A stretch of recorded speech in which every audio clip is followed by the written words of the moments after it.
How's it going, guys? We are so excited for this event. I mean, me and Justice have been talking about it since last year, even before it was planned. But my name is Daniel. My name is Justice, and we'll be your MCs for tonight. So tonight's topic will be addressing the question, is there hope for the future? So we're very fortunate to have two of the most well-known speakers here with us tonight, Dr. Andy Bannister and Dr. Shabir Dr. Shabir Ally. I'm just nervous right now, I'm so sorry. So yes, we have Dr. Shabir Ally with us. Just a little bit about Dr. Bannister. He is the Director and Lead Apologist for RZIM International Ministries. He speaks and teaches regularly throughout Canada, the USA, Europe, and the rest of the world.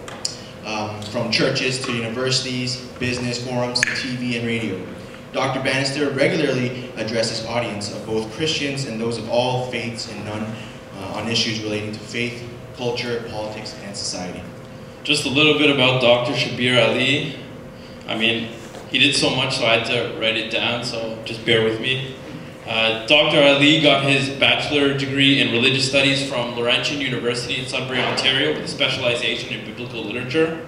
He also got his master's and PhD from the University of Toronto with a specialization in Quranic exegesis. Dr. Ally is the president of the Islamic Information and Dawah Center International that is located in Toronto, where he functions as imam. And he also travels internationally to represent Islam in public lectures and interfaith dialogue just like this one. And he also explains Islam on a weekly program that's called Let the Quran Speak. So tonight's structure, we're going to have Dr. Bannister talk for 20 minutes. Followed by 5 minutes of clarifying questions from Dr. Ally in regards to what Dr. Bannister talked about. And then afterwards, we're going to have Dr. Ally speak for 20 minutes as well. And then Dr. Bannister will speak for 5 minutes, asking any questions. And at the end of the night, we're going to have a Q&A period where you guys can come and ask your questions directed either toward Dr. Ally or Dr. Bannister. Wow, that was a quick and brief intro. Thank you very much for that. Well, good evening. You can talk back. Good evening. Good evening. Oh, you are awake. Fantastic. Good evening. It's an honour to be here at McMaster University again. My thanks to How to Change, to the MSA as well for helping organise this evening. And also thanks to Shabir for being willing to take part in this dialogue. I have to say, I was a little bit disturbed because I saw the poster for the evening and it said, "Is there hope for the future?" with Andy Bannister and Shabir Ally. You can read that one 2 ways. I hope tonight will anyway be a fascinating evening. What a topic we have to explore this evening. What a topic. Is there hope for the future? Where I live in Toronto, we ask that question every time the Leafs play, by the way. But there we are. Is there hope for the future? Hope, you know, is a crucial topic. It's a really crucial topic. And in the broken world in which we live, I think the question of hope is ever more pressing. You just have to look at the newspaper headlines. It's not ISIS enslaving and raping and beheading. It's Ukraine being torn apart. It's civil war in Somalia and Sudan. We live in a world that's looking for hope. A friend of mine is vicar of the only Anglican church in Baghdad. Now his congregation is overflowing with families who have lost husbands, and fathers and sons in the violence that's tearing his beloved country of Iraq apart. How do you offer hope to victims of that kind of world? In fact, some people would say that even to talk of hope in a world like that is foolishly naive. And I say that really just to underline the point that whatever Shabir and I say tonight about hope has to work, not just here in Canada. It has to work in Iraq, it has to work in Syria, it has to work in Somalia, it has to work in Sudan. Is there hope for the future? And if so, where?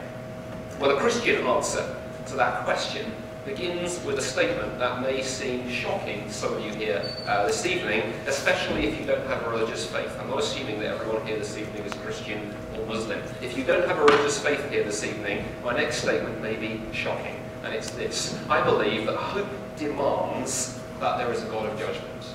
Hope demands that there is a God of judgment. You know, that is an extraordinary claim to secular ears. I spend more of my time probably dialoguing with atheists than with Muslims, and that's a shocking claim for many of them to hear. Hope requires judgment.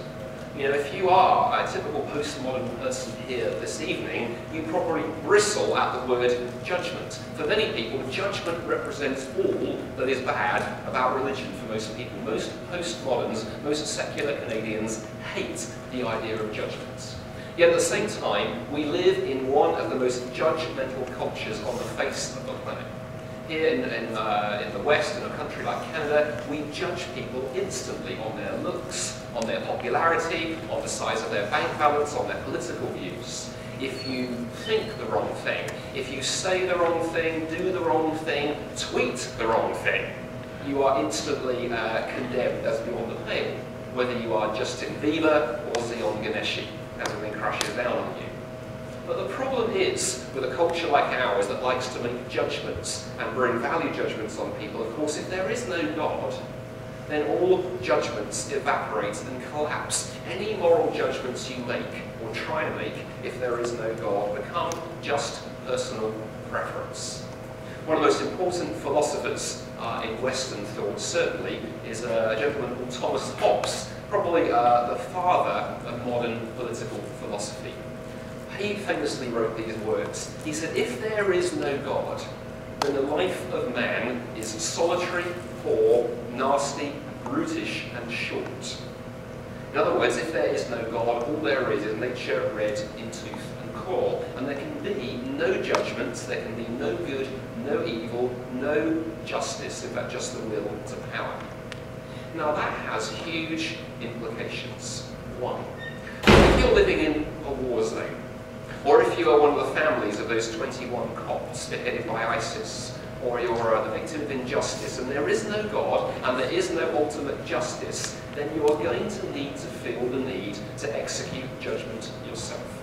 Of course you will. It is the only response. You raped my sister, so I will kill you. You slaughtered my family, so I will slaughter yours. You burned my village, I am going to burn yours. How do you break that cycle of violence? How do you break that cycle of violence? What do you do? Do you tell the survivors, hey, just don't retaliate, just give the people who hurt you a hug? Or do you say to the victims, whatever you do, please don't take matters into your own hands. Look, trust the United Nations, it will be okay. What utterly pious rubbish. One of the thinkers who has written the most profoundly on this subject is the Croatian theologian Miroslav Volf. He was born in the Balkans, a region that has been ripped apart by ethnic violence. He has probably wrestled more deeply than any other writer I know with the question of judgment and hope. And listen to these words from a man whose people have known unbelievable suffering. This is what he writes. He says, my thesis is that the practice of non-violence requires a belief in divine vengeance. To the person who is inclined to dismiss that, I suggest imagining that you are delivering a lecture in a war zone. Among your listeners are people whose cities and villages have been first plundered and then burnt and levelled to the ground, whose daughters and sisters have been raped, whose fathers and brothers have had their throats slit. Soon you would discover that it takes the quiet of a suburban home for the birth of the thesis that human non-violence corresponds to God's refusal to judge. In a scorched land, soaked in the blood of the innocent, it will invariably die. And as one watches it die, one will do well to reflect about many other pleasant captivities of the liberal mind.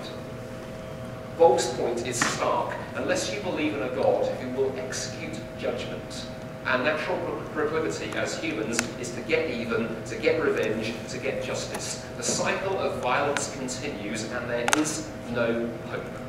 But if there is a God who executes judgment, if there is a final judgment, if there is a God who is judge, then we can leave ultimate justice to him. Do you now see how that is the only possible grounds for hope we have, given the mess of the world we currently live in? Hope requires judgment. But there is a problem. Here's the problem. Yes, hope requires judgment, but judgment also destroys hope. What do I mean? Well, think about this for a minute. If there is a God, and that God is a judge, and there is a judgment, how will God judge? most people assume, when you ask most people that question, they assume that the way it works is that God has some kind of standard, some kind of measure, some kind of line, some kind of GPA in mind, and judgment consists of measuring you on the basis of your deeds, the basis of your actions. Most people think that if there is a judgment, what happens is God sort of tallies up your actions, and then if your score is high enough, heaven awaits. If not, you are going to the other place, Saskatchewan. But there's a huge problem with the idea that God judges us purely on the basis of our deeds. And here's the problem. It is profoundly unfair. Why? Well, some people live in countries where it's very, very easy to be moral. Places like democracies, like here in Canada, there's a stable rule of law. It's really easy in Canada not to steal, not to murder, not to break the law. We have the rule of law. In other parts of the world, it's much harder to be moral. You try living a moral, upright life in somewhere like Somalia, where there is the absence of law and utter anarchy. It's desperately unfair. There's a further problem too, on top of that, with the idea that God judges us purely on the basis of our deeds. It leads to arrogance, it leads to pride, and it leads to self-righteousness. It lets you stand there and say, I am a good person, they are a bad person, and I am better than them. It even lets you say, hey, God owes me something. It even encourages us to divide the world into good people and bad people, and of course we put ourselves into the good box and everybody else into the bad box, another very human tendency. The Russian writer and political activist Alexander Solzhenitsyn, imprisoned for years in the Soviet gulags for his opposition to communism, once wrote these very famous words. He said, the line between good and evil passes not through states, nor between classes, nor between political parties even, but right through the middle of every human heart and through all human hearts.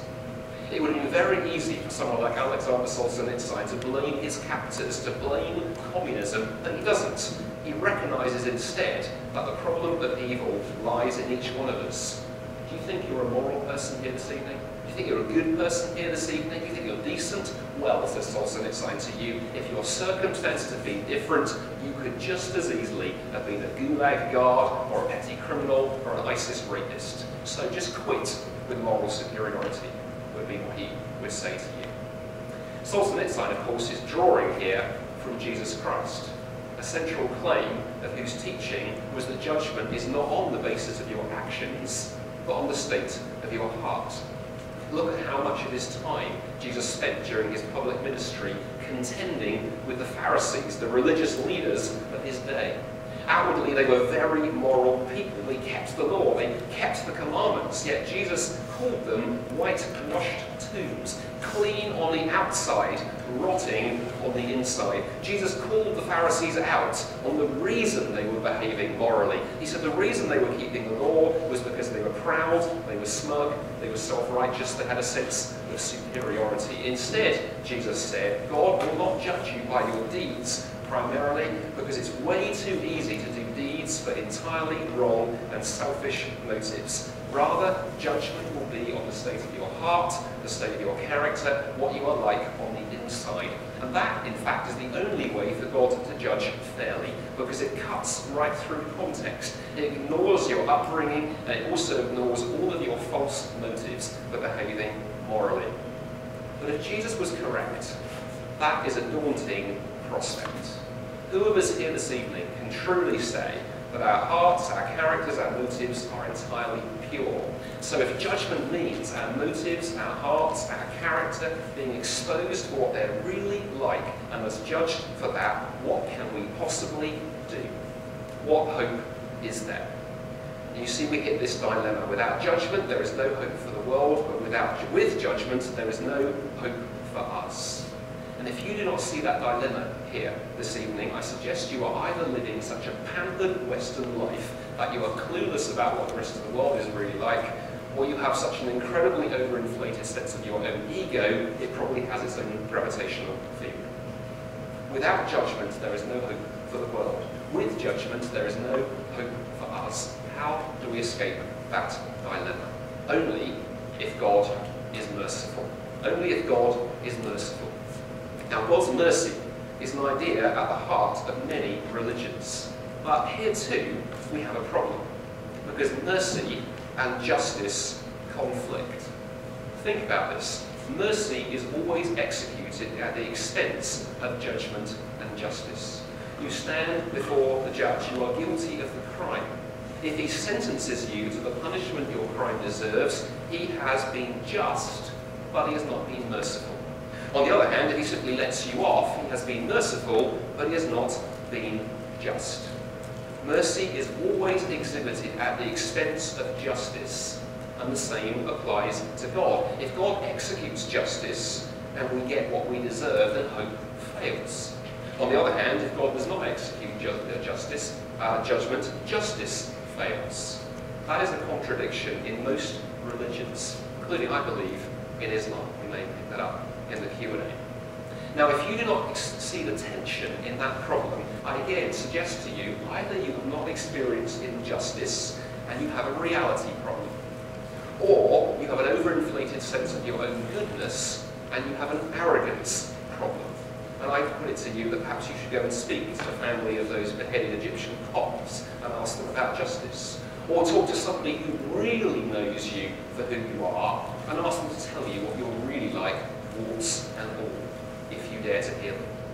The simple fact is that justice and mercy contradict, and thus there is no hope for the future, no hope for us or the world unless we can resolve that tension. And I believe that it's only in Christianity that problem is solved, because in Christianity God does not exercise mercy at the expense of justice, but God exercises mercy through his justice, through the justice of the cross, where judgment and mercy meet. The Bible says that God stepped into history in the person of Jesus Christ, and that Jesus offers to make himself one with those who trust him. And when we trust in Jesus, our sin, our rebellion become his sin. He takes the injustice we have done into himself and he pays the price. At the cross, every sin was punished, every penalty was paid in full, justice was upheld, not ignored and thrown into the corner. The law was fulfilled. At the cross, Jesus paid for us, and only because of that is mercy possible. Is there hope for the future? Only if there is justice, and only if there is mercy. And I believe only in Jesus do those two things fit together perfectly. Well, one last thing, and then I'll bring my talk to a close. Given the world in which we live, with Ukraine, with ISIS, with Somalia, with Sudan, with 1,000 other injustices, hope requires one last thing. Hope requires action. Without something done about evil and injustice, we will end up angry, or despairing, or frustrated. For there to be hope, hope requires more than words. Hope requires action. Hope, I would suggest, requires compassion. I wonder if you've ever thought about what the word compassion means. It's a word we like to throw around a lot in our culture. The word compassion is actually a compound of two words, com, which means with, and passion, that means suffer. But the word compassion literally means to suffer alongside. And in fact, at the heart of the idea of compassion is that compassion means more than just making moral judgments. If I look at a poor person and say, poverty is wrong, but I don't do anything about it, I haven't been compassionate, I just moralised. If I look at somebody being racially abused and I say racism is wrong, but I don't do anything, I just walk on by, I haven't been compassionate, I have just moralised. Compassion means action. Compassion means to make a moral judgment and to follow it up with action, and that action to cost you something, to cost your time, your energy, perhaps your money even, or your commitment. And so you see, the same thing applies to God, really. If God looks at the injustice and the evil and the pain of this world and merely responds with words, hey, don't do this, you should do this to humankind, then God is not compassionate, but God is merely a moralizer. Unless God has actually done something, unless God has responded not just with words, but with actions, only then can God truly be said, I believe, to be compassionate. Hope requires judgment. Hope requires mercy. Hope requires action. I believe that all three of those ideas come together in Jesus and the cross, where judgment and mercy are perfectly balanced, and where God did not just say something about injustice, but God did something about injustice. A few years ago, one of my colleagues was in Jerusalem for a meeting that aimed to bring together leaders from all the various factions across the Middle East for a dialogue, for an attempt to try and build some kind of peace process. And on the last day of this event, my colleague was invited to a meal, to a dinner, hosted by a gentleman called Sheikh Talal, who was one of the founders of the Hamas movement, a very famous individual. During that meal, Sheikh Talal spoke of his 18 years in prison, about his pride, about his sons who had been suicide bombers, and about his career and what he'd done through Hamas. Well, during the meal, every guest around the table had the opportunity to ask Sheikh Talal a question. My colleague took his turn, and after Sheikh Talal had finished replying, my colleague spoke up, looked across the table at him, and said these words. He said, "Sir, you and I may never see each other again, so I want you to hear me. A little distance from where we are sitting right here in Jerusalem this evening is a mountain up which Abraham went 5,000 years ago to offer his son. Let's not argue about which son it was, but he took his son up there." And the Sheikh nodded and said, "Yes, we have this story too." And my colleague went on and said, "Remember the story? As the axe was about to fall on Abraham's son, God said, 'Stop.'" And the Sheikh nodded in agreement. My colleague then said, "Do you know what God said after that?" Sheikh Talal shook his head. My colleague replied, "God said to Abraham, 'I myself will provide.'" The Sheikh nodded. My colleague continued. "So very close to where you and I are sitting this evening is another hill. 2,000 years ago, God kept that promise and brought his own son. And this time, the axe did not stop. He sacrificed his own son." And Sheikh, I want you to hear these words. Until you and I receive the son that God has provided, we will continue offering our own sons and daughters on the battlefields of this world for many of the wrong reasons. Hope requires God's justice and God's judgment. Hope requires God's mercy. Hope requires God's action. I believe that only in Jesus do those three ideas hold together and make any kind of coherent sense. And that is why I believe there is hope for the future. But the reason I believe there is hope for the future is because of what God has done in the past in Jesus. See, Christians have a hope for the future, not because of some vague sense of what God might do, maybe, but because of a certain sense of what God has done in history, in the person of Jesus, offering his Son, offering us the gift of a living hope, one that transcends circumstances. And so my thought to leave you with this evening is this: if you thirst for justice as you look at the world this evening, if you long to experience forgiveness, if you yearn to see true compassion, then you can experience that hope in reality by putting your trust in Jesus this evening. Only in him, I believe, is there and can there possibly be hope for the future. Thank you for listening so patiently.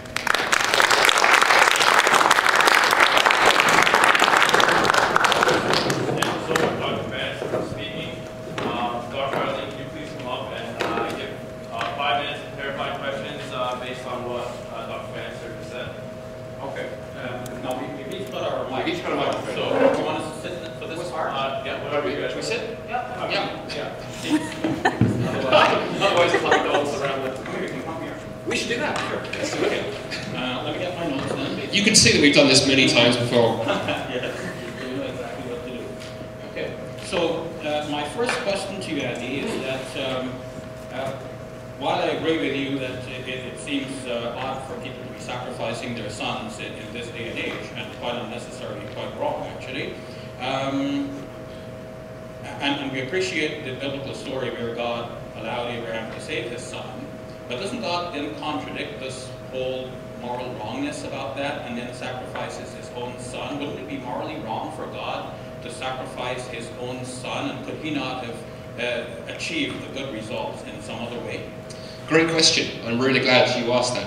I would say two things in response, or maybe three things in response to that, Shabir. And I think what's powerful about the biblical story, as you know, and many people here will know, of course, the Bible is not a single book. The Bible is 40 different books, 66 different books written by 40 different authors over 1,500 years. And it's the way that Old Testament and New Testament stories fit together, and where the story of Abraham foreshadows or points forward to the story of Jesus. We see that in many other parts of the Old Testament too. And so actually the whole question of Abraham and Isaac opens up that question of how will God provide? And it raises that question too in the Quran. You can find the classical tafsir writers wrestling with some of the themes in that story that I think are difficult to fulfill in Islam.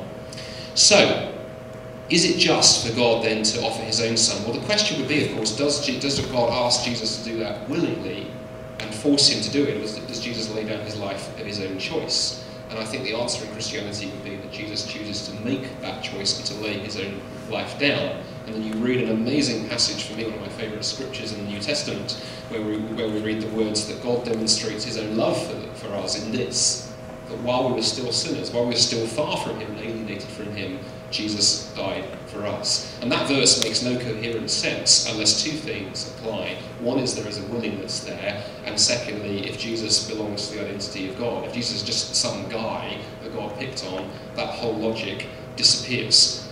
But I think in terms of could God have done it any other way, the simple answer is no. I think actually, as one theologian put it, I think the cross resolves what would otherwise be a contradiction in the heart of God, because mercy and judgment do conflict. If God is merciful, he has to some extent not fulfill justice, and if God is just, he is not merciful. And I think that tension, as you explore it, is a huge one, quite frankly, that I think the Quran recognises in places, but doesn't actually answer, because I think the only answer is that of Jesus, which is why the whole Old Testament points to him, and he is that fulfillment of the story. It would otherwise not make sense. Okay, my next question is about your statement that we're going to be judged not according to our deeds alone, and a Muslim would agree with you on that. It's deeds plus grace, but you seem to be saying also that it's not really deeds. And I'd like to read for you from the book of Revelation, chapter 20, verse number 12, where it says, John is describing the vision that he had. And I saw the dead, great and small, standing before the throne, and books were opened. Another book was opened, which is the book of life. The dead were judged according to what they had done, as recorded in the books. Now, you said that there are 40 different writers. Is it possible that some of the writers of the Bible had the idea that Jesus died for our sins and therefore we're not going to be judged by works, and some other writers had the idea that despite what happened, in the end we're still going to be judged by works in addition to other things? So is it possible that you're relying on some writers and not, for example, the writer of the book of Revelation? Brilliant, absolutely brilliant question. Your questions are fantastic, Shabir. Firstly, I would say a couple of things here. I'll say three things, actually. I'm very Trinitarian. I always give my answers in three parts. I think we always need to be very careful when it comes to the Bible, or indeed the Quran, that we don't play one part of the Bible off against another, or one part of the Quran off against another. Let me give you a really good example of how that leads you into problems in your own scripture, and so that's not a methodology you want to apply. One of the most interesting books written on the issue of jihad, and I don't raise this for any reason to be difficult, but just because it illustrates my point. It was written by a scholar called Reuben Firestone, who was actually he's an amazing scholar. He used to be based at the Hebrew University in Jerusalem, now teaches in the States. And he was one of the reasons I went into Islamic studies, actually. His stuff writing is so phenomenal. But he takes an interesting approach in his book, simply called Jihad, when he says maybe that we can resolve this whole tension in the Quran between the different ways that word is understood by playing with the idea, running the idea that there are different factions theologically represented within the Quran who take a different understanding of that particular term.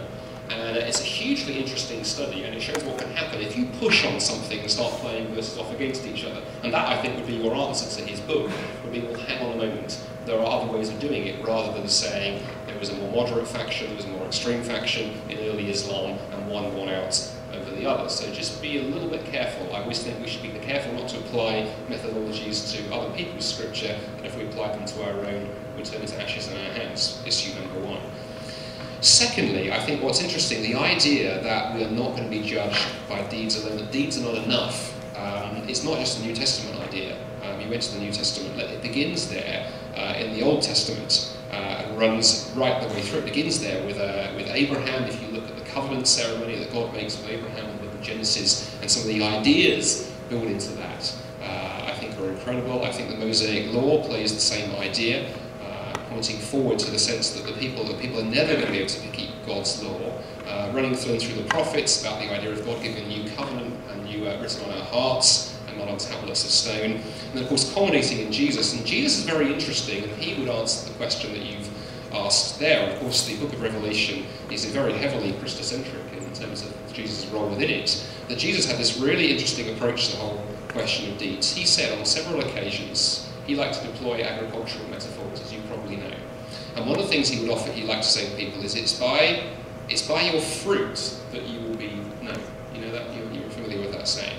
And that's an interesting metaphor. If you've done any gardening, when I lived in England before I came to Canada, I discovered that plants just freeze and fall over in the winter. I tried growing things, and particularly tomatoes I was quite fond of, and I sort of had variable success. But one of the ways that you would quite frankly tell if you had success and a plant was healthy is by what it would produce. If a plant looked kind of withered and sort of pathetic, it would tell you there's something fundamentally going on deep within the root system or within it. On the other hand, if it was producing healthy tomatoes and fueling the salads that my wife and I like to eat, it tells you that there's health in the thing. And I think the point that Jesus is getting at is deeds function very much like that. There should be an overflow of the heart. It should overflow in deeds, but it isn't deeds alone, because deeds can be faked, and faked so well. And this is the scary thing, that for those of us who are religious, like you and I would claim to be, with the Pharisees, if that doesn't give you and I pause, it jolly well should. Because the question that I think God asks you, Shabir, and asks me, and asks each one of us here who follow some kind of faith is, why are you doing the deeds that you're doing? Is it because of status? Is it because you want to have a reputation in the Muslim community? Because I like to appear on Christian TV and people go, he's got a British accent and he sounds very nice. What is the reason why we are doing the things that we are doing? So it's not that deeds are unimportant. This idea that you can't, as a Christian, you certainly can't put your faith in Christ and then go and behave entirely as you want. Of course not, because it would show a disconnect. But the idea that we could stand before God on the day of judgment, effectively clutching a receipt and saying, this is what I have done, now we can talk, I think is a huge problem. Do we have more time left, or is that there? All right, we can pick up more of this in sure. Anyway, Shabir, thank you for those two questions. That's